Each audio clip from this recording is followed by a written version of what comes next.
Part 1. The Architecture of Fear. Look closely at the image before you. A solitary, hooded figure sits in a dimly lit stone chamber, his hands resting heavily upon an ancient, forbidden manuscript.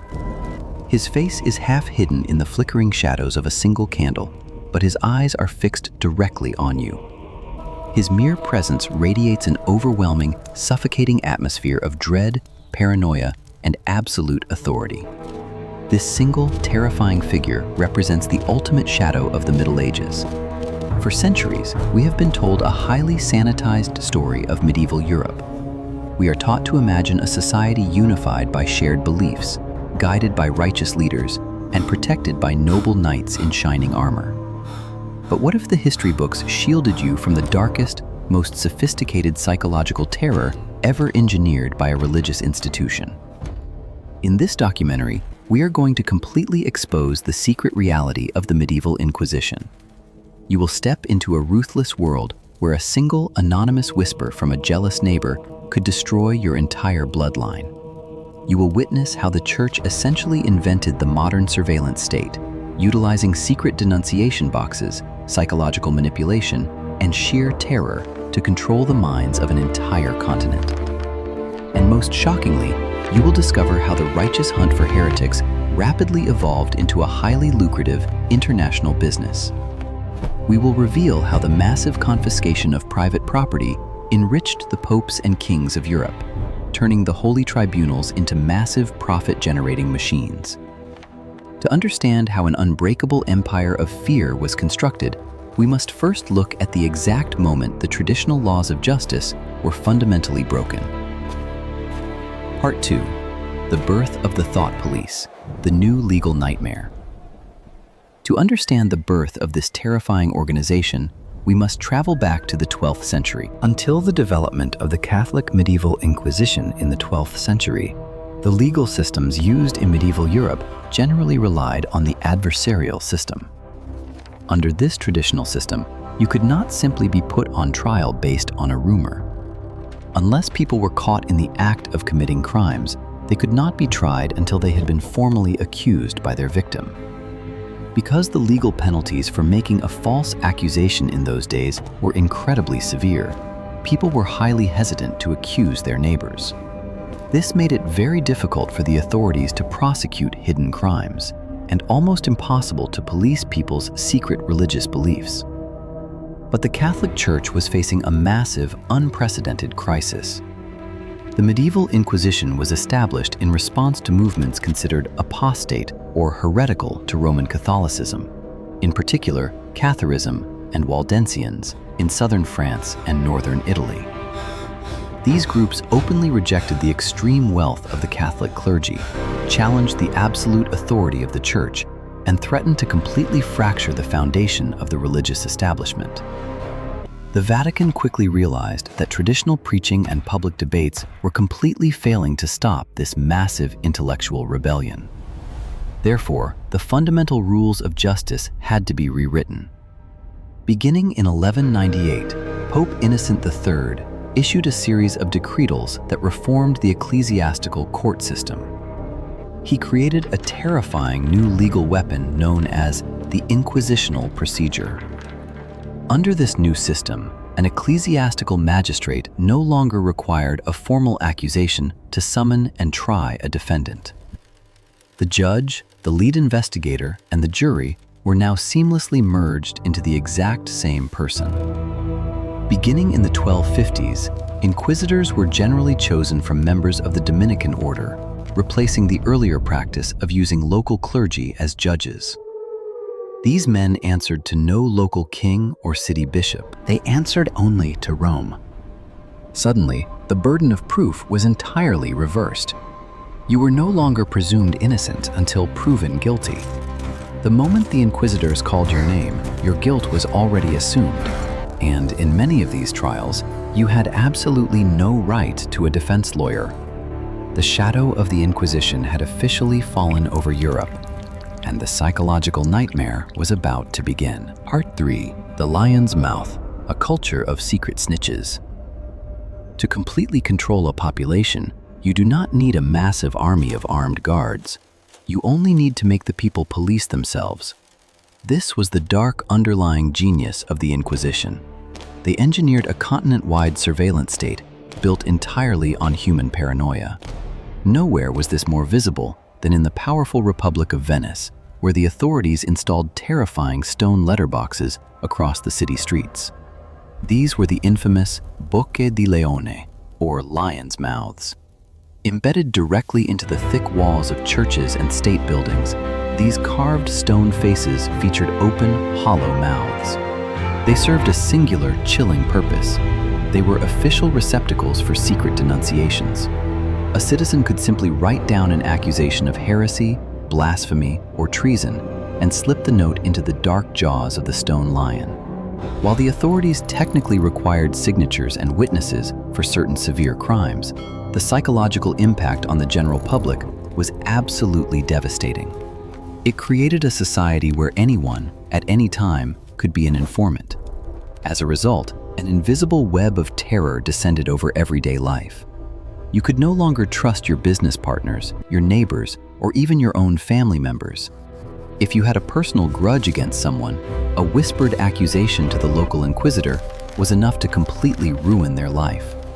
To avoid being accused themselves, terrified citizens preemptively pointed fingers at others, feeding the church a constant, endless stream of suspects. The Inquisition did not always have to hunt for heretics.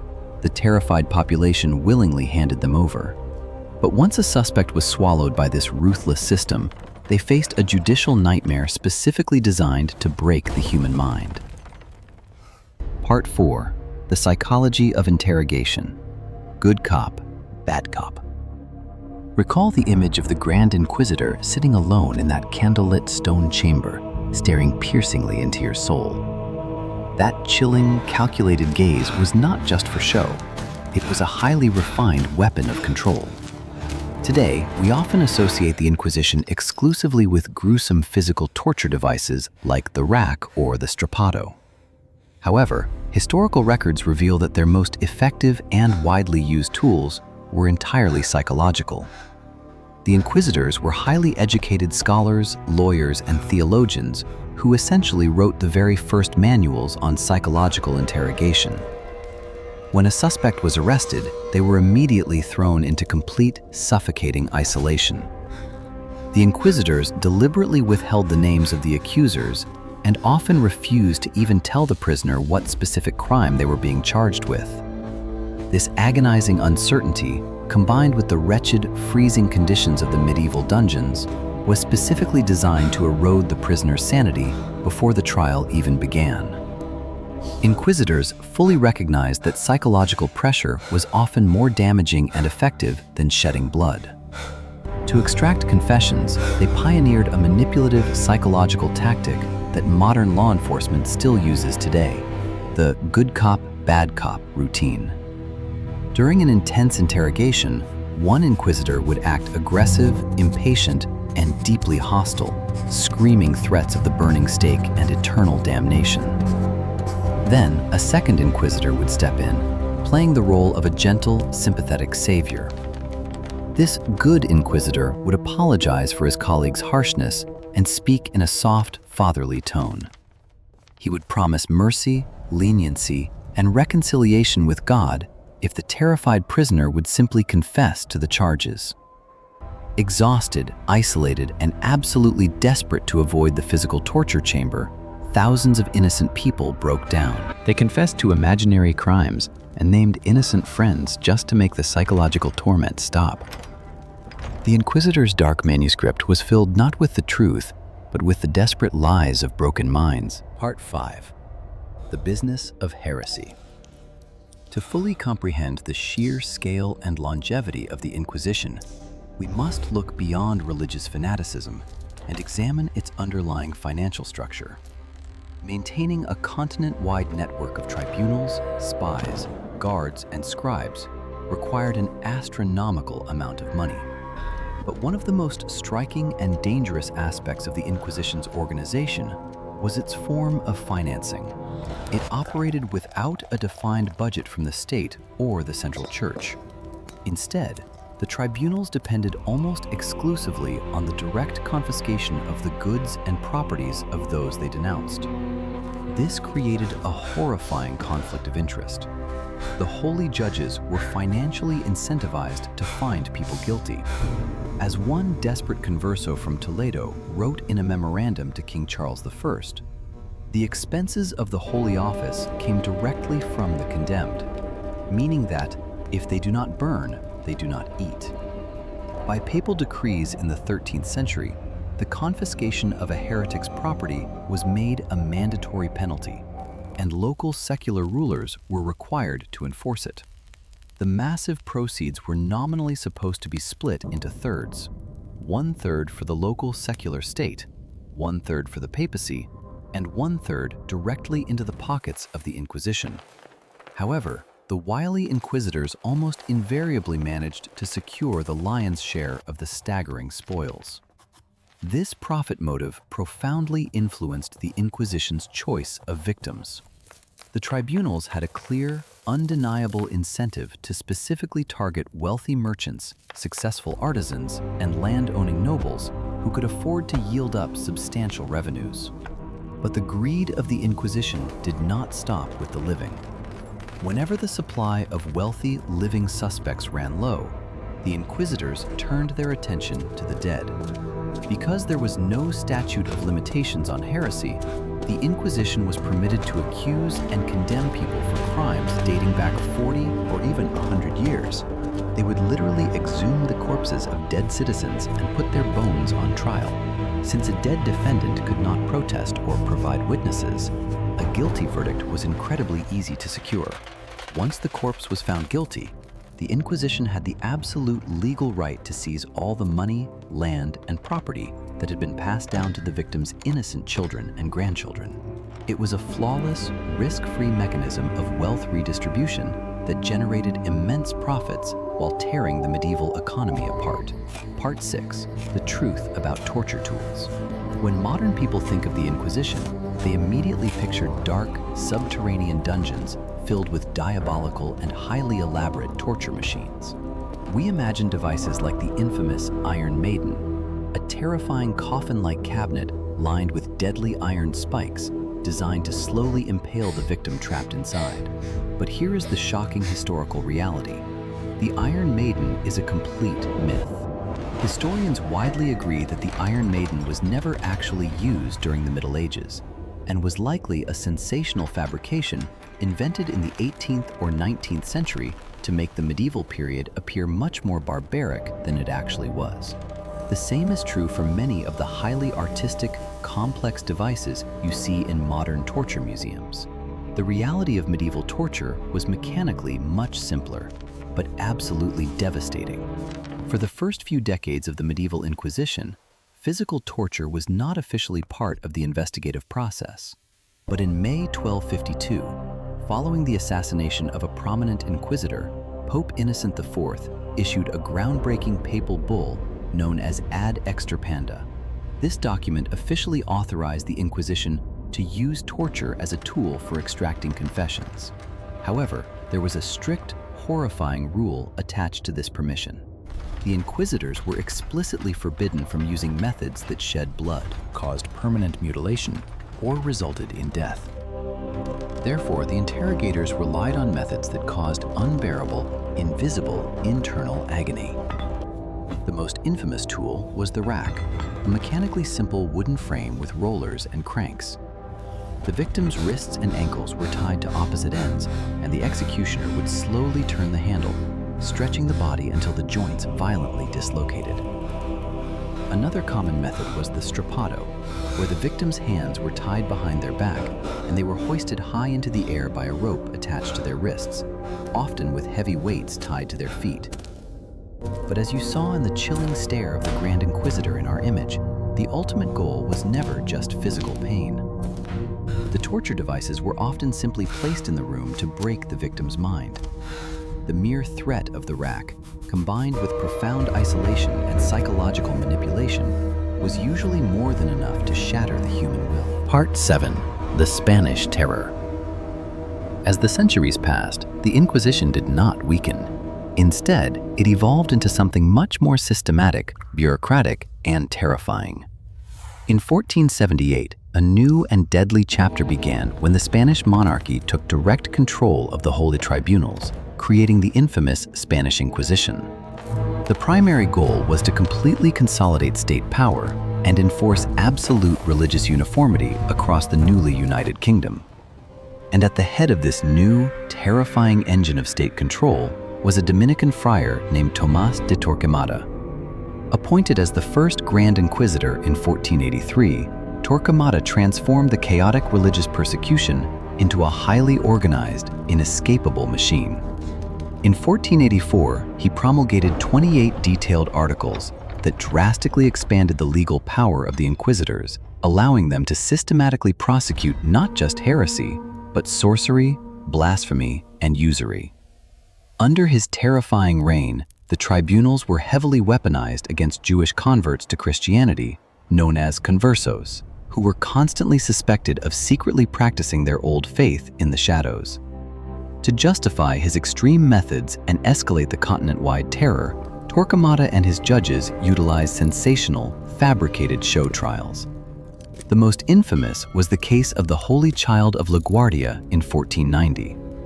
The Inquisition arrested several Jewish men and conversos, brutally torturing them in the dungeons until they confessed to crucifying a Christian child and extracting his heart to use in dark magic. Even though no body was ever found and the tortured confessions completely contradicted each other, the accused were found guilty and publicly burned at the stake in a massive theatrical ceremony. This fabricated blood libel was a highly calculated psychological weapon. It whipped the Spanish public into a frenzy of fear and hatred, perfectly setting the stage for Torquemada's ultimate political goal. In 1492, he strongly urged King Ferdinand and Queen Isabella to issue the Alhambra Decree, completely expelling all unconverted Jews from Spain. Legend dictates that when a wealthy Jewish leader named Isaac Abarbanel offered the king a massive fortune to reverse the cruel decree, Torquemada burst into the royal chamber. He angrily threw a golden crucifix onto the floor, screaming that the king was about to sell Christ for silver just like Judas did. The monarchs were terrified by his fanaticism, and the brutal expulsion went forward. Torquemada died peacefully in his bed, but his legacy of absolute intolerance had permanently scarred the nation. However, the surviving inquisitors soon realized that torturing bodies and expelling populations was not enough to maintain absolute control. They needed to lock down something much more dangerous: human ideas. Part 8. The Index of Forbidden Books, Controlling the Mind. Recall the chilling image of the Grand Inquisitor from our thumbnail, resting his heavy hands upon an ancient, forbidden manuscript. That book represents the next great invisible war of the Inquisition. Because while the inquisitors were busy interrogating peasants in the dungeons, a revolutionary piece of technology was rapidly spreading across Europe that terrified the church more than any invading army. It was the printing press. Suddenly, knowledge could not be contained within the silent walls of a monastery. Radical ideas, scientific discoveries, and religious translations were spreading faster than the inquisitors could possibly burn the authors. To combat this uncontrollable explosion of information, the religious authorities realized they had to strictly dictate what the human mind was allowed to consume. In 1559, under the direct authority of Pope Paul IV, the Church published the first official edition of the Index Librorum Prohibitorum, a comprehensive master list of absolutely forbidden books. This was not just a list of minor theological disputes. It was a massive, continent-wide attempt at absolute thought control. The Index blacklisted the publications of Europe's greatest intellectual elites, forbidding Catholics from reading, printing, or selling them under the strict threat of excommunication and spiritual damnation.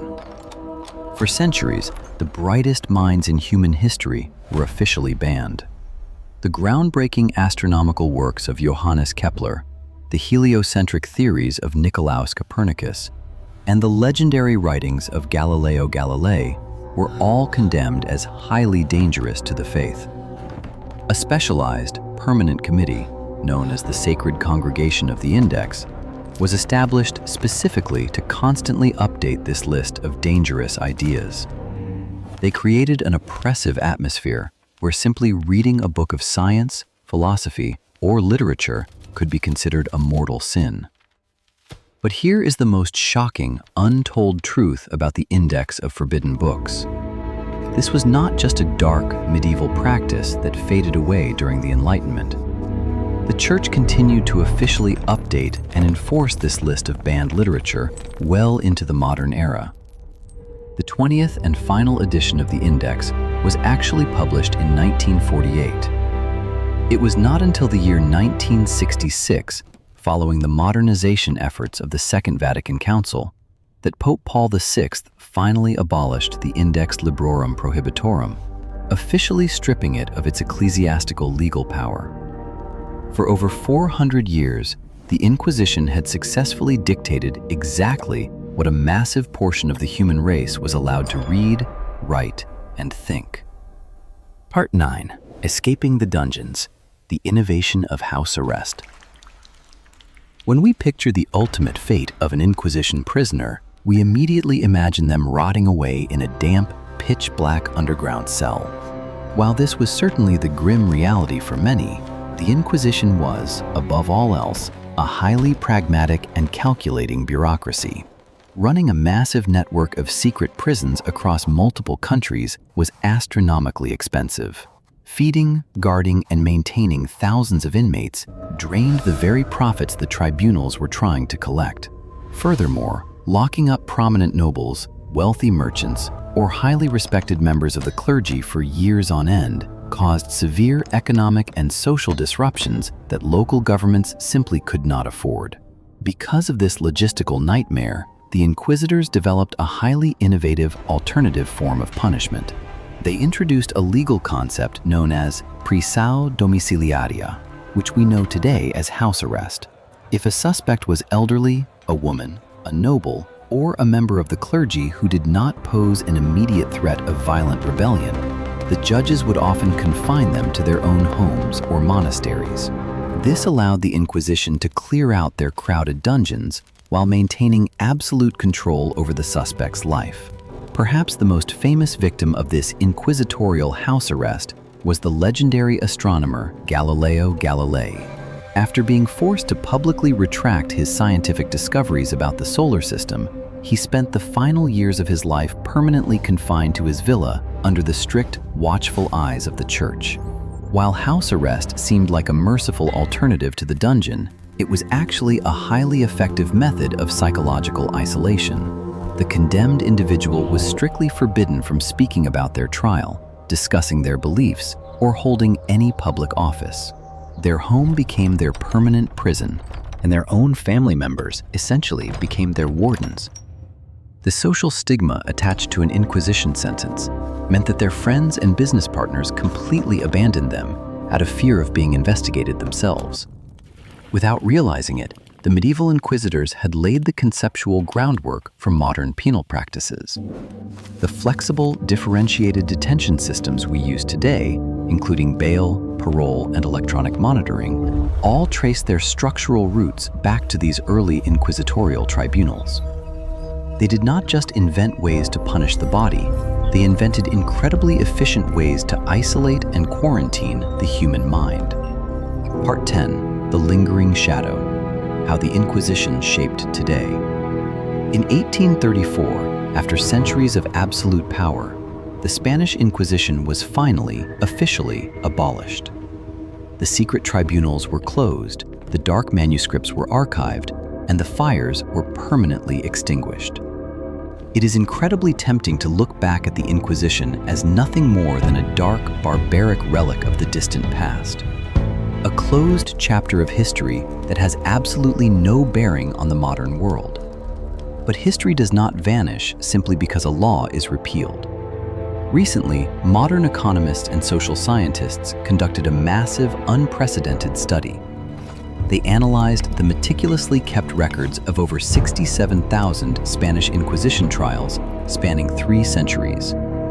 They mapped the precise locations where the inquisitors were most active and compared that data to the economic and social conditions of those exact same towns and cities today. The results were absolutely chilling. The researchers discovered that today, 200 years after the Inquisition was abolished, the specific municipalities where the tribunals heavily persecuted citizens still show markedly lower levels of economic performance and significantly lower educational attainment. But the most devastating long-term scar was not financial. It was psychological. In the areas where the Inquisition was strongest, modern citizens still display profoundly lower levels of generalized social trust. When an institution spends hundreds of years encouraging neighbors to anonymously denounce each other, when children are rewarded for betraying their parents, and when secret police can destroy a family over a whispered rumor, the fundamental fabric of human community is completely destroyed. The paranoia and suspicion engineered by the inquisitors became deeply embedded in the local culture, creating generational trauma that still prevents communities from trusting each other today. The true, horrifying legacy of the medieval Inquisition is not the rusted torture devices sitting in museums. Its legacy is the modern surveillance state. The Inquisitors provided the ultimate historical blueprint for how a centralized authority can use fear, censorship, and psychological manipulation to completely control a population. They proved that if you make people terrified of each other, they will gladly surrender their freedom. If you want to continue uncovering the hidden mechanisms of history and the secret forces that built our modern world, make sure to hit that subscribe button. We will see you in the next chapter.